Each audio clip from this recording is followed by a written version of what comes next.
Hello, and welcome to show number 2527 of Eyes on Success, a weekly program empowering the visually impaired with expert advice, personal stories, and the latest in technology and accessibility.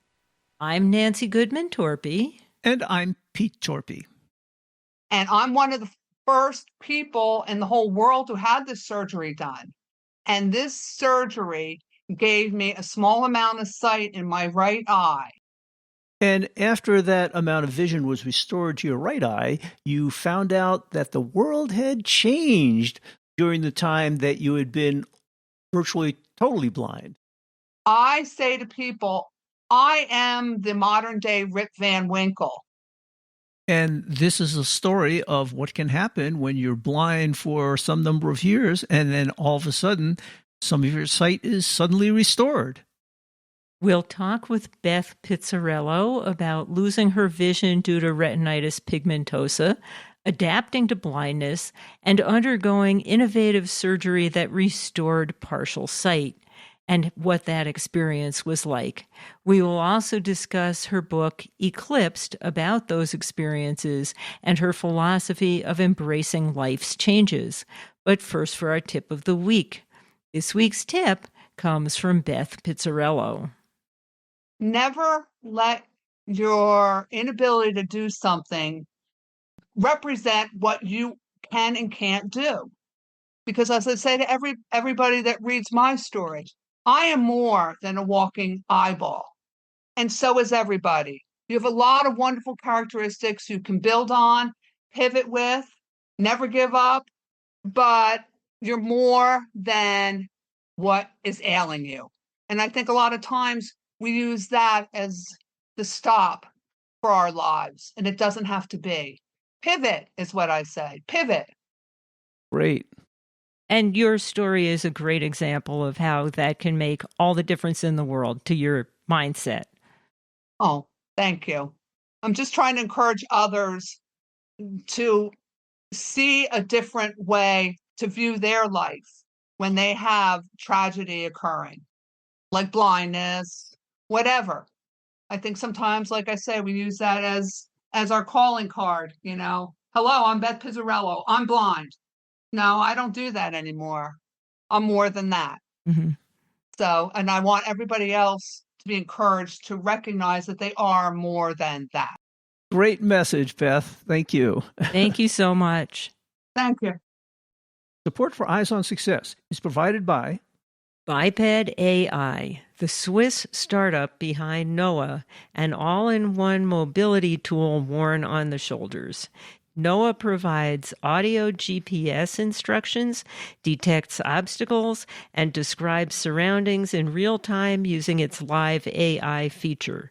More information is available at biped.ai. And by First Aid for the Blind, teaching blind and vision-impaired clients important life skills through live video training from blind instructors. The purpose of FAFTB's training is to replace the fear of the unknown with feelings of hope and confidence. More information is at faftb.com.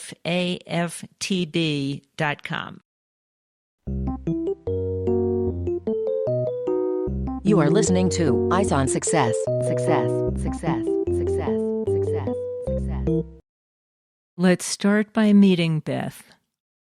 Hi, I'm Beth Pizzarello, and I'm an author of the book Eclipsed. Is that your first book? Yes, it is. It is my first book. I wrote it really as an opportunity to introduce my story, because many times people wanted to talk to me, but they'd always asked, do you have a book?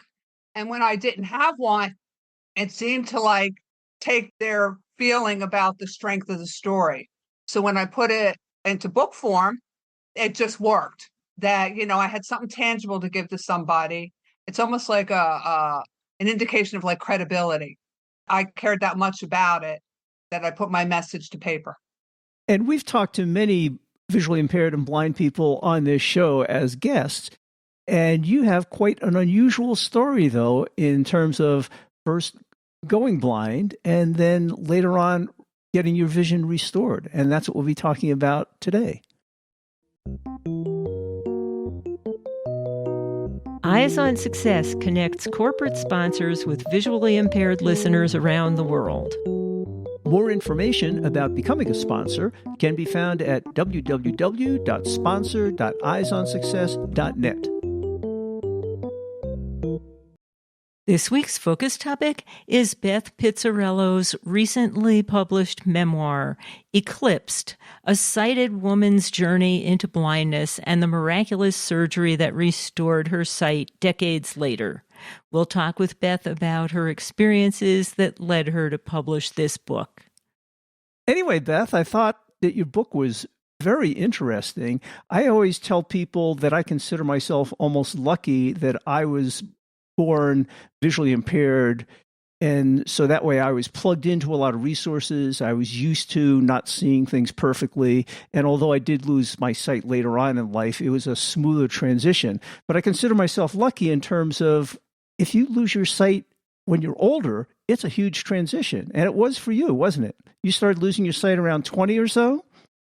Yes. I found out 2 weeks before I was graduating from college with 2 degrees that were sight dependent. I was getting a bachelor's degree in biology. I was getting a degree in business where I had kind of put the emphasis on doing accounting. And all of a sudden, at that one day, when that doctor said to me, "Did you know you're going blind?" and then ended the conversation with, "I'm so sorry." Nobody was more sorry than me, because when I looked at my future, it looked very dark for that moment. You might have planned a different career path if you had known that ahead of time. I think I sure would have, at least a career more dependent on, let's say, talking, which is what I'm doing now. I kind of pivoted now to bring out my message.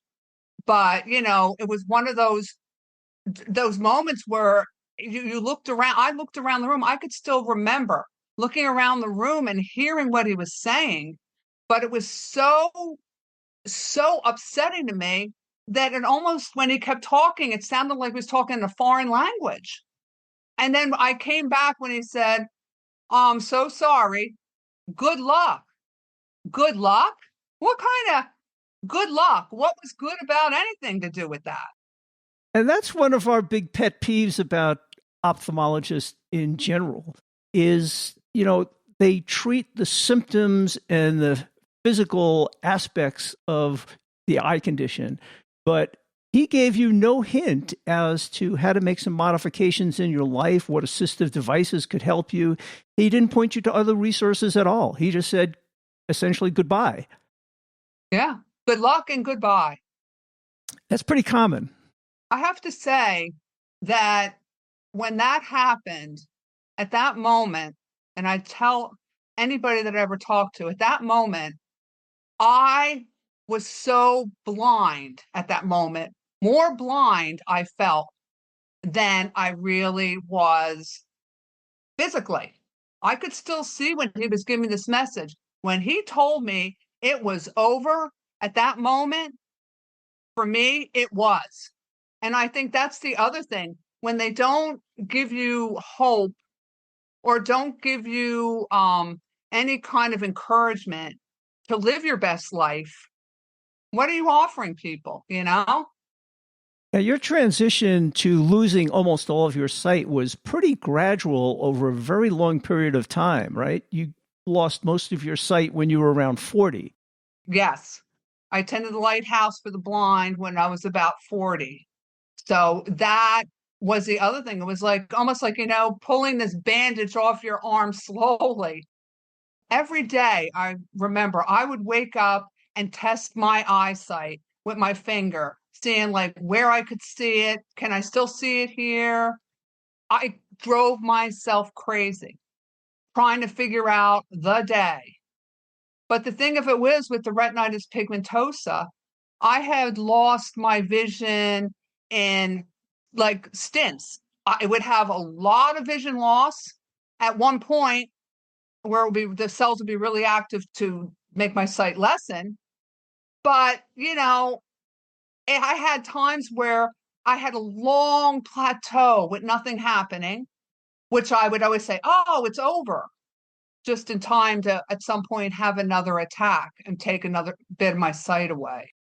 And you were pretty much on your own, not knowing other blind people or having any resources to point to.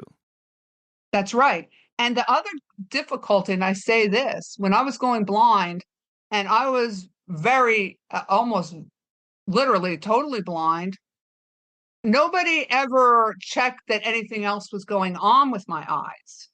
And the fact that no one ever checked to see if there was anything else going on in your eyes plays a crucial part in your journey here through sight loss, because you lost all the sight in your left eye due to RP, but the sight in your right eye was lost due to something else entirely.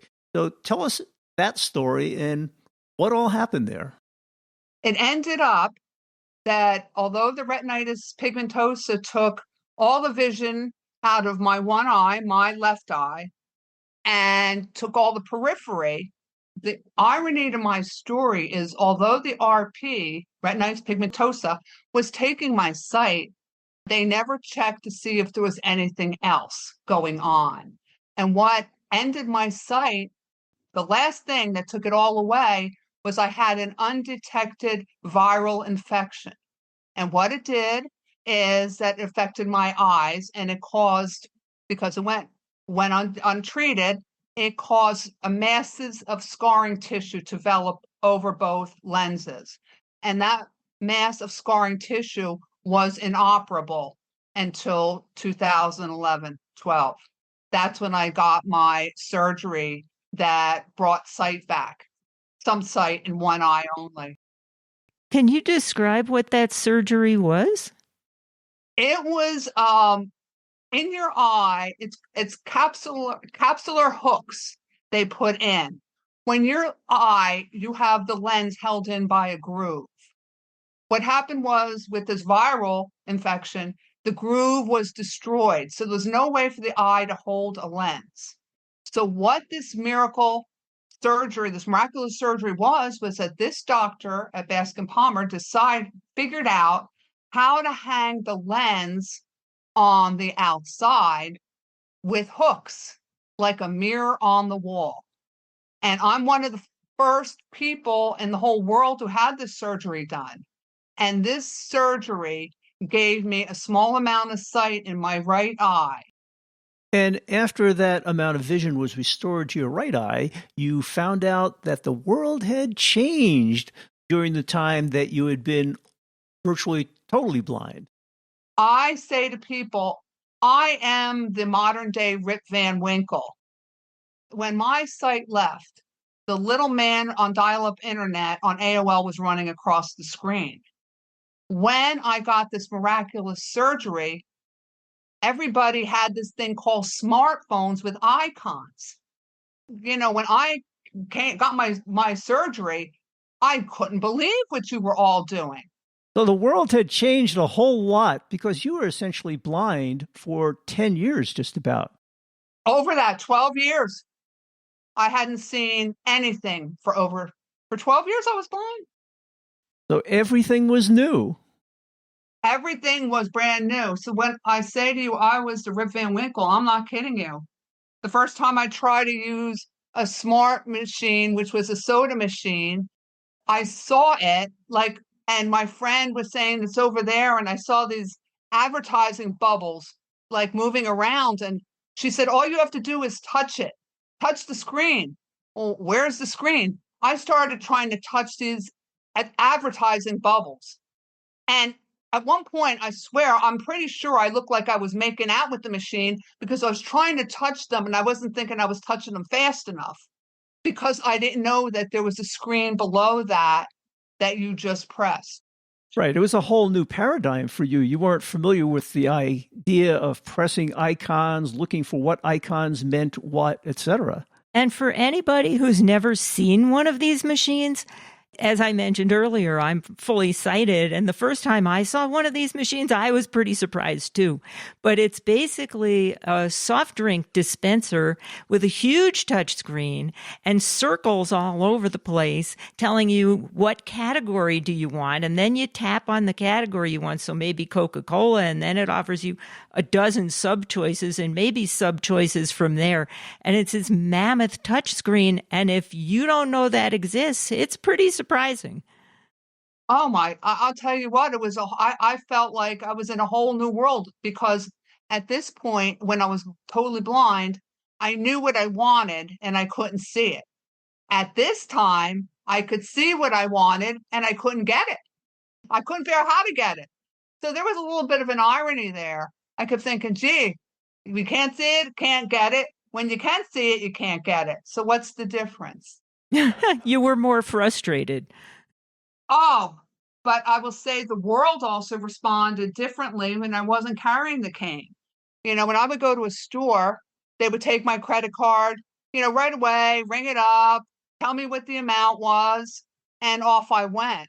When the cane was gone, they told me to stick my credit card in this slot in this machine that, could charge you. I didn't even know what the slot was. When you had the surgery, your vision recovered to a point where you didn't feel you needed a white cane? Well, you know what? I was so happy that I could see something that I felt like I was doing something, the craziest surgery I could ever do, and thinking, you know what? I'm just going to go and feel what it's like again to go without a cane. Just be free. And you know what? I tried it. I almost got run over because, when you don't have peripheral vision, you don't see the cars coming in and making turns. So I do the cane now. But for that newness, I was just like a kid. I wanted to test the waters. And that's what I did.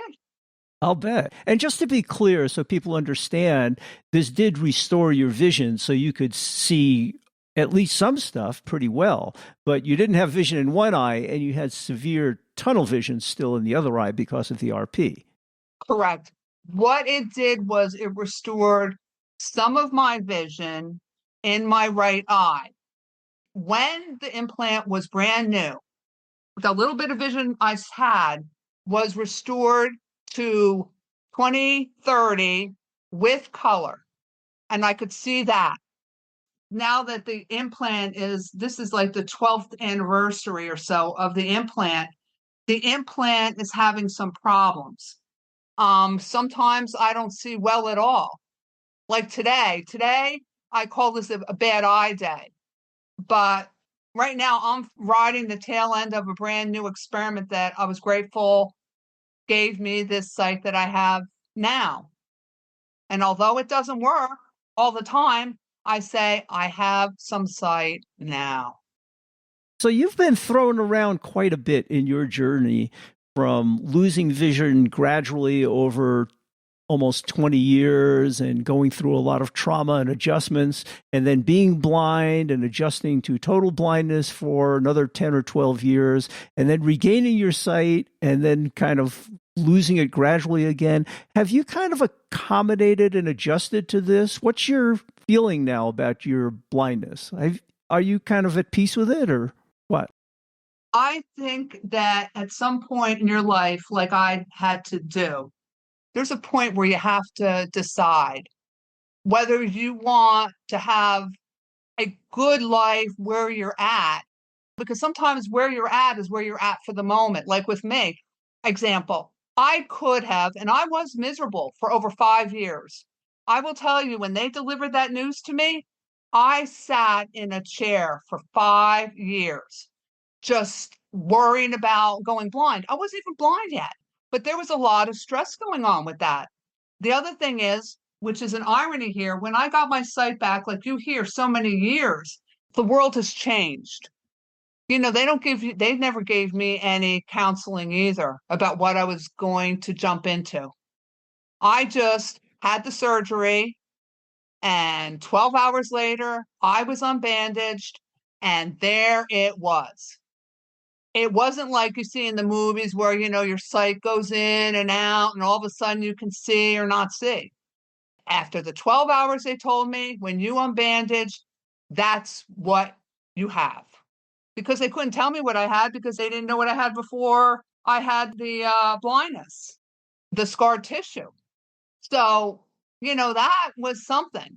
People think, oh, you'll get used to it. No, it was instant. And it goes back to that thing. I could have been miserable. I had to make a choice to jump on board and find a good life. I could have been miserable when I think about it all these years. When they told me so many years ago that someday in technology, you'll be able to see again. That wasn't today. But you know what? That vision of yesterday happened. And, I experienced it. So the point of my story is, with the way technology is changing the world right now, you really don't hang on to your misery, because anything can change in a matter of a moment and you'll lose a lot of lifetime for nothing. So I just say that I'm glad I changed my mind and decided to pivot, because the world was not going to stop for me. The world just kept it turning. You have to live life with the cards that you're dealt, right? And you can either deal with it gracefully or you can, be very negative about it. And, in some sense, we have a choice how to deal with situations like that. And so you're being pragmatic and accepting things the way they are and making the best of it, it sounds like. And being happier as a result. I think I got to a point where I no longer had my blindness define me. At that moment, when I said, whatever I can do, whatever I want, I'm going to go for it at that moment and not use my blindness as excuse, that was the most freeing day of my life. Because by saying yes to myself was giving me the freedom of not having to hear the no. And that's the way I fly these days. And that's what I tell other people. When bad things happen to good people. But you know what? Good things happen to them too. Pivot. When somebody like me, somebody deals you a bad deck of cards, no, I'm not going to be an accountant or a biologist, but pivot. I can tell you a story about a miraculous scientific surgery. I can tell you about how I found happiness in spite of my blindness. These are the other things that I have pivoted to. So I tell everybody else, you have strengths more than your sight. You're not just a walking eyeball. So find your strengths. And if they're not able to be done without vision, find something that links to that and pivot to doing that. You can find happiness with things that make you happy. Just pivot it to make it fit in. That's a great story to share. What motivated you to write this down and share it with the world? I thought about all the 5 years I wasted being miserable for nothing. If I think about it, absolutely nothing. It didn't change my situation. It didn't change the world. It just had me sitting in a chair and the world kept it going. I think that moment, I decided, there's other people in that mindset. There's other college students who've been told they will not be able to drive, who have been told that their academic dreams are not going to happen exactly the way they wanted. For a young person, when I was young, that was a big goal to take in. And I think that when I tell people my story, and a lot of people say, oh, you're so happy. Well, you know what? I wasn't happy. I folded like a piece of paper when I got the news. No, I wasn't happy. But I think that through it all, if you just keep looking to have your best life where you're at, and science changes, can always improve, ride that train. Because I think that is worth living with. Well, it's a great motivational story, and I appreciate you sharing it with everybody. An incredible journey. Thank you. Oh, thank you for sharing your time with me. You are listening to Eyes on Success. Success, success, success, success, success. Now for this week's final item, how to learn more about Beth Pizzarello's recent memoir, Eclipsed, how to get it, and how to contact the author. Anyway, Beth, why don't you remind people what the name of the book is and tell people where they can obtain it? My book is named Eclipsed. It's just like how my vision left. Like the sun, you have the sun, dark, and then you have the sun again. So the book is called Eclipsed. You can find it on Amazon. And I am all over the place on the internet. I have a website, ElizabethPizzarello.com, ElizabethPizzarello.com. Facebook is the same thing. You can find me the same way. And I'm out there all over the place. You can hear, other stories or, just a lot of other things. And I've also put out copies of podcasts I've done and all that, just to have people be encouraged, to live your best life, live your best life. And the book has a very positive subtitle. Can you share that with our listeners? My Journey into Blindness and the Miraculous Surgery that Restored My Sight Decades Later. And the book cover is beautiful. Thank you. Can you describe it? Sure. If you look at the book cover, you'll see an eye. And in the eye is, if you really look, is a vase with a feather duster. And that refers back to the story in the book talking about beauties in the eye of the beholder with a gentleman I went to Lighthouse with who filled his apartment with feather dusters because he thought they were so beautiful. So that is a clue to a story. And that story is in the book if people read the book. And that story's in the book, for sure. And as usual, in case you missed any of that in the audio, there is much more information in the show notes associated with this episode, which is episode 2527. And you can find the link to the show notes at our website, www.eyesonsuccess.net. That's it for today's show. Next week on Eyes on Success, we'll be talking about ham radio.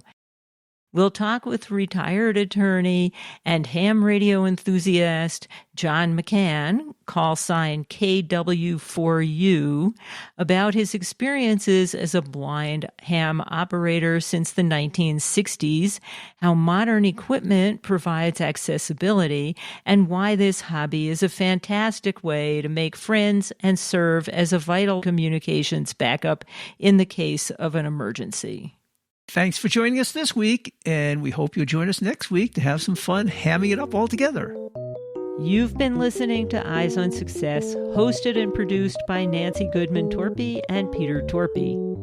You can access the full archive of previous shows, subscribe to the podcast, and much more by going to our website, www.eyesonsuccess.net. If you have questions about anything you've heard on the show or have suggestions for future shows, send an email to hosts@eyesonsuccess.net. Thank you for listening and have a nice day.